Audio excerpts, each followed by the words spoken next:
জীবনে হ্যান্ডেল ধরতে জানে না, হিও অটো চালা। এত পরিমাণে রিক্সা হয়েছে বর্তমানে, অটো রিক্সা ওর লেগা মানে গাড়ি চলে যেতে হবে। এই হুন্ডাই গাড়ি পিছ থেকে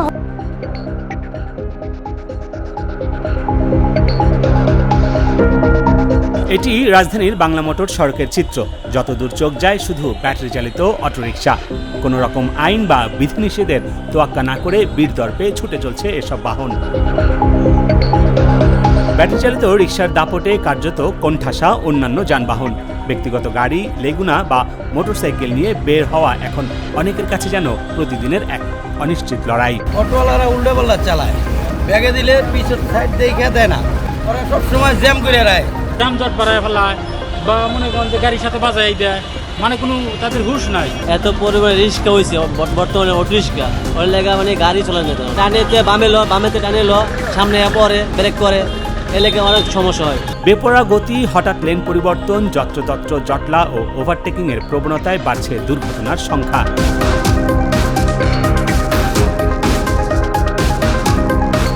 উল্টা আছে, এটা রিক্সা ড্রাইভারের দোষ। উল্টা আছে কে হেরার দোষ। আর আমি যদি আমার আইন নিয়ে চলি তাহলে আমার তো কেউ আটকাইবো না। হেরার বিচার করার দরকার। তাহলে উল্টা যা চালা হেরা তো অপরাধ, হ্যাঁ করে এই লেগে ধরে। যারা ওই সরকারে বাউ করছিল আপনার ওই যে যেমন যারা ভারী কাজ কাম করতে পারে না হেরা চালাই। এখন মনে করেন যে সরকার ওই যাওয়ার পরে মানে যে যেমনে পারছে এমনি লইয়া বাইরে জীবনে অটো ধরতে হ্যান্ডেল ধরতে জানে না, হিও অটো চালা। এই অটো চালায়া টিয়ারে ওই ফাঁক পাইলে রং মারিয়া দৌড় দেয়, ওই পরে অ্যাক্সিডেন্ট, তখন একটা লাগা 10টা ড্রাইভারে ক্ষতিও। জাতীয় অর্থোপেডিক হাসপাতাল ও পুনর্বাসন প্রতিষ্ঠান নিটোরের সর্বশেষ তথ্য বলছে, গত 4 মাসে ব্যাটারি চালিত রিকশার দুর্ঘটনায় চিকিৎসা নিয়েছে 3000-এর বেশি মানুষ। এদের অনেকেই গুরুতরভাবে আহত হয়ে স্থায়ী অক্ষমতার ঝুঁকিতে আছেন। গাড়ি পিছ থেকে হরন দেয় নাই, আমার বুকালে আরো জোরে গাড়ি চালায়, আমার পিছ থেকে আমি সাইকেল নিয়ে পড়েছি অটো। আমি আজকে 3টা বছর এই রুগীটালে কষ্ট করতে আছি, আমার যা আছে সব শেষ। এই হুন্ডাই আর এই অটোয় সারাটা দেশে মানুষ সব ধ্বংস করে দিতে। আমার তো মনে করেন 2 জায়গায় ভেঙে গেছে, খারাপ লাগবে নাকি? একটা মানবতা তো আছে যে লাগাইছি যে আর একটু দেখাও যায়, এটাও না মনে করেন লাগে ডাইরেক্ট চলে গেছে। ওর জীবনটাও শেষ, সাথে আমারও অর্থ অনেক ব্যয় হইতেছে এবং হয়রানি হইতেছি। এখানে যাইতেছি ওইখানে যাইতেছি, কোনো কাজ হইতেছে। বেশিরভাগ লোক ওই অটো দুর্ঘটনা আসতেছে, আমরা নিজের চোখে দেখতেছি। জায়গায় জায়গায় অ্যাক্সিডেন্ট হইতেছে, জায়গায় জায়গায় লুগি আইতেছে। এটা ঠিক না, অটোটা না থাকাটাই ভালো মনে করি। আগে অটো আসছিল না, এত গাড়িতে চলছে, এত লুগি আসছিল না, মানে অটোটার কারণে এত লুগি বাইরে গেছে। 2026 সালের সর্বশেষ পরিসংখ্যানে দেখা যায়, শুধু রাজধানীতে জানুয়ারি মাসে দুর্ঘটনার সংখ্যা ছিল 678টি, ফেব্রুয়ারি মাসে 905 এবং মার্চ মাসে 701টি।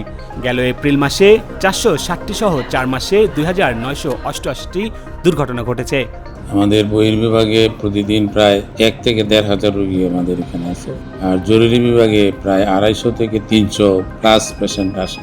এবং জরুরি বিভাগে যে রোগীগুলি আসে এগুলি সরাসরি বেশিরভাগই সড়ক দুর্ঘটনার সাথে সম্পৃক্ত। একটা অটোর মতো একটা ছোট্ট যান দুর্ঘটনায় 5-6 জন পর্যন্ত অ্যাক্সিডেন্ট করে আসে, এবং অন্যান্য রোগী তো আছেই।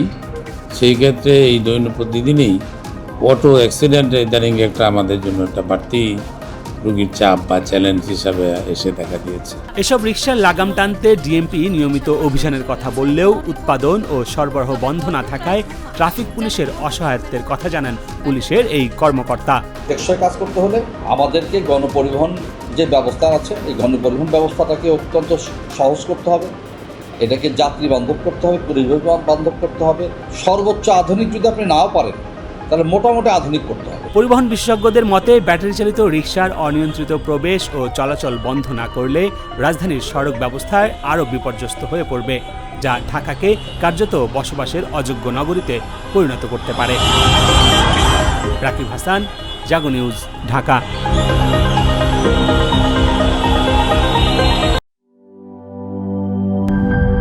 স্কিন কোটেড ইনসুলেশন সম্পূর্ণ ফায়ার রিটার্ডেন্ট আর সেলফ এক্সটিংগুইশিং, তাই বিজলি কেবলস নিজেই নিজেকে নেভায়।